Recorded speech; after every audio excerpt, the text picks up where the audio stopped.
দেখলাম সকাল থেকে আমাদের ফোন করে হুমকি দিচ্ছে, বাড়িতে পুলিশ পাঠাচ্ছে। তো বন্ধুরা, এসএসসি সেকেন্ড এসএলএসটি মামলার গুরুত্বপূর্ণ আপডেট, মামলার নতুন মোড়, এবার একটা বড় পদক্ষেপ। এক্সপায়ার প্যানেল একটা গুরুত্বপূর্ণ মামলা এবং এসএসসি সেকেন্ড এসএলএসটি মামলা নতুন আইনি মোড়। সকল ওয়েমার সেট কি জনসমক্ষে প্রকাশিত করা হবে? 1,00,000 শূন্যপদ কি বাড়বে? ফ্রেশার চাকরি পাওয়ার একটা বিশাল বড় পদক্ষেপ।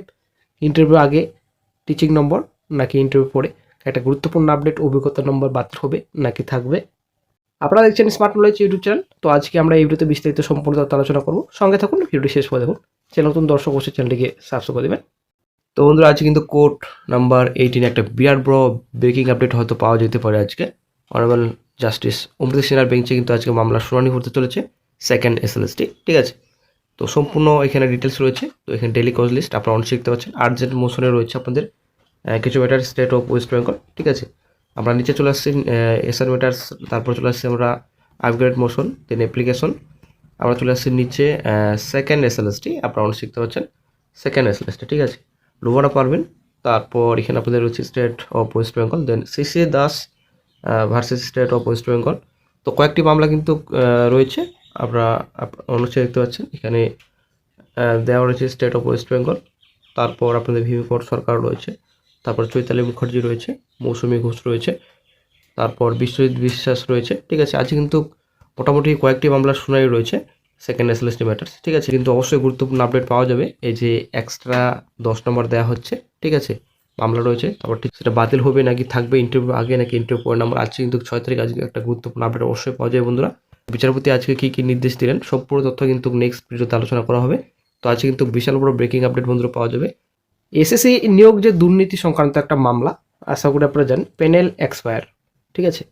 এই যে প্যানেলের মেয়াদ উত্তীর্ণ হওয়ার পরেও নিয়োগ সংক্রান্ত মামলাটি বর্তমানে এক জটিল সন্ধিক্ষণে দাঁড়িয়ে আছে।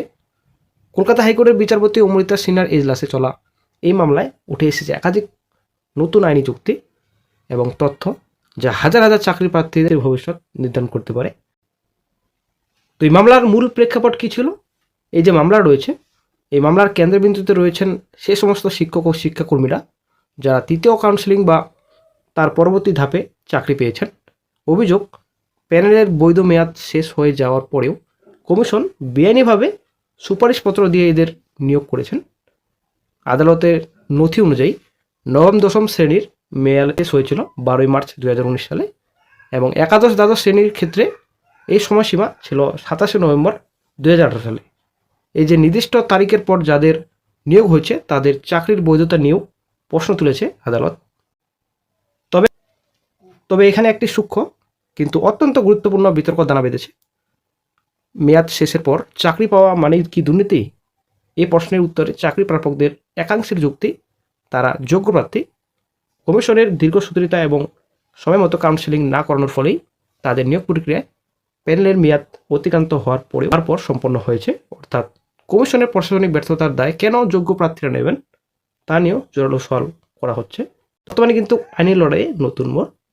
সম্প্রতি এই মামলায় একটি উল্লেখযোগ্য নতুন দিক উন্মোচিত হয়েছে। নওয়াবিদুল ইসলাম এবং বিপ্লব সরকার বনাম পশ্চিমবঙ্গ সরকার মামলা নতুন করে 2টি ক্যান জমা পড়েছে, ঠিক আছে। আবেদনকারীদের আইনজীবীদের মূল বক্তব্য হলো, কেন্দ্রীয় তদন্তকারী সংস্থা বা সিবিআই ইতিমধ্যে তদন্ত করে ওএমআর সেট কারচুপি এবং র্যাঙ্ক জাম করে চাকরি পাওয়া অযোগ্যদের চিহ্নিত করেছে, যারা কেবলমাত্র প্যানেলের মেয়াদ ফুরিয়ে যাওয়ার আইনি জটিলতায় ফেসেছেন কিন্তু কোনো দুর্নীতির সঙ্গে যুক্ত নন। তাদের যেন ওএমআর কারচুপিতে যুক্তদের সঙ্গে এক পঙ্ক্তিতেও না পৌঁছানো হয়। অর্থাৎ দুর্নীতির মাধ্যমে চাকরি পাওয়া এবং কমিশনের বিলম্বের কারণে দেরি চাকরি পাওয়া প্রার্থীদের মধ্যে স্পষ্ট বিভাজন রেখার টানার আবেদন জানানো হয়েছে।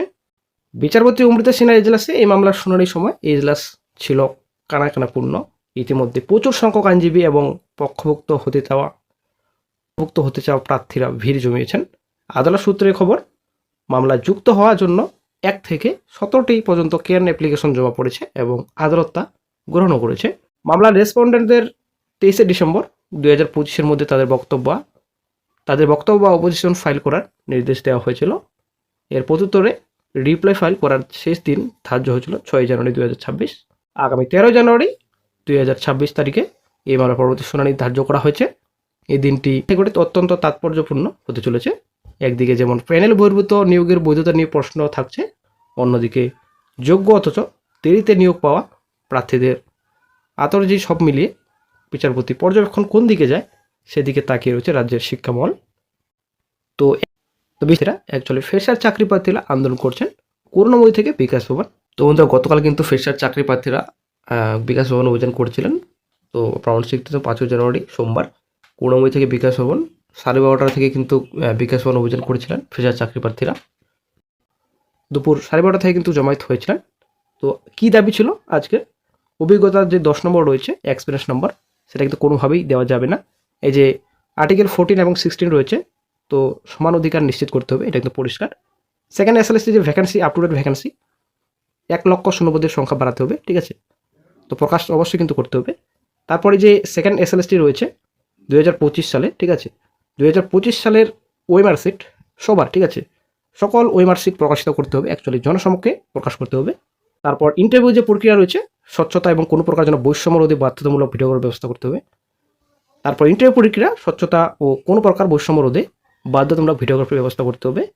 যেটা পয়েন্ট রাখা হয়েছে, স্কুল শিক্ষা দপ্তর সকল শিক্ষক ও শিক্ষাকর্মী নিয়োগ পরীক্ষার বার্ষিক ক্যালেন্ডার প্রকাশ করতে হবে। এই 6টি দাবি নিয়ে অভিযান করা হয়েছিল করুণাময়ী থেকে বিকাশ ভবন, ঠিক আছে? বিকাশ ভবন অভিযান করা হয়েছিল। তো একটা গুরুত্বপূর্ণ আপডেট উঠে আসছে, এসএসসি সেকেন্ড এসএলএসটি বঞ্চিত ফ্রেশার চাকরি প্রার্থী কিন্তু আজকে অভিযান করেছিলেন। এসএসসির নতুন চাকরি প্রার্থীদের বিকাশ ভবনে যাওয়ার কর্মসূচি প্রথমেই আটকে দিল পুলিশ। বেলা 1টা নাগাদ চাকরি প্রার্থীরা করুণাময়ীতে জড়ো হতেই পুলিশ তাদের আটক করে এবং থানায় নিয়ে যেতে শুরু করে। তারপরে চাকরি প্রার্থীরা দাবি জানাতে থাকেন যে অভিজ্ঞতার কোনোভাবেই 10 নম্বর দেওয়া যাবে না। আপনার কতদিন কুকুরের মতো রাস্তায় পড়ে থাকবো, কতদিন ঘেউ ঘেউ করবো। প্যানেল থেকে কোনোভাবেই নিয়োগ করা যাবে না। সেই সঙ্গে তাদের প্রশ্ন, কেন ইন্টারভিউর সময় ভিডিওগ্রাফি করা হলো না? চাকরি প্রার্থী সুলতান মেহমুদ বলেন, হাজার হাজার টাকা খরচ করে আমরা বেসরকারি কলেজ থেকে বিএড করেছি, তাহলে এই বিএডের শংসাপত্র মূল্য কী? চাকরি প্রার্থীরা জানাচ্ছেন তারা কোনো জঙ্গি আন্দোলন করতে আসেননি, বরং শান্তিপ্রিয়ভাবে বিকাশ ভবনে স্মারকলিপি জমা দিতে যাচ্ছিলেন। কেন তাদের যেতে দেওয়া হলো না? শিশির দাস নামে একজন চাকরি প্রার্থী অভিযোগ করেন যে আমার বাড়িতে সকালে পুলিশ পাঠানো হয়েছে, পুলিশ এসে জিজ্ঞেস করছিল কোথায় যাচ্ছি, কেন যাচ্ছি। ন্যায্য দাবিতে আমাদের কি আন্দোলন করারও স্বাধীনতা নেই? এদিকে পুলিশ জানিয়েছে এদিন মিছিলের অনুমতি ছিল না, ঠিক আছে? আশা করি আজকের আপডেট আপনারা পেয়ে গেছেন। আজকে কিন্তু পুলিশ ফ্রেশার চাকরি প্রার্থীদের কয়েকজন চাকরি প্রার্থীদের কিন্তু থানায় নিয়ে যান, ঠিক আছে? বিশেষ করে শিশিরবাবু ওনাকে কিন্তু সঙ্গে নিয়ে গেছেন, আজকে আটক করেছেন। তো বন্ধুরা, এই যে পুলিশ আটক করে নিয়ে যাচ্ছেন থানায়, তো এতে কোনো কিছু কি লাভ হবে? কোনো কিছুই হবে না। এখানে আরও 3টি মামলা দায়ের হতে চলেছে। আশা করি এই আপডেট চ্যানেলে আপনাদের দিয়েছি, তো আর বেশি বলতে চাইছি না। যে ফ্রেশার চাকরি প্রার্থীদের ধরে নিয়ে যাওয়া হলো, কি হলো এখানে? কোনো কিছু মামলার পর মামলা। এই যে সেকেন্ড এসএলএসটি একটা নতুন করে রিক্রুটমেন্ট নোটিফিকেশন প্রকাশিত করেছে কমিশন। কলকাতা হাইকোর্টে মামলার পর মামলা, একটা নতুন যে গেজেট তৈরি করেছে, 2016 গেজেট আলাদা, 2025 গেজেট আলাদা, ঠিক আছে? এই গেজেটের বিরুদ্ধে কিন্তু অনেক মামলা হাইকোর্টে। তো দেখা যাক কি গুরুত্বপূর্ণ আপডেট পাওয়া যায়। তবে এখানে শুধু ফ্রেশার চাকরি প্রার্থীরা নয়, যারা ইনস্পায়ার টিচার রয়েছেন তারাও কিন্তু মামলা দায়ের করেছেন এই গেজেটের বিরুদ্ধে।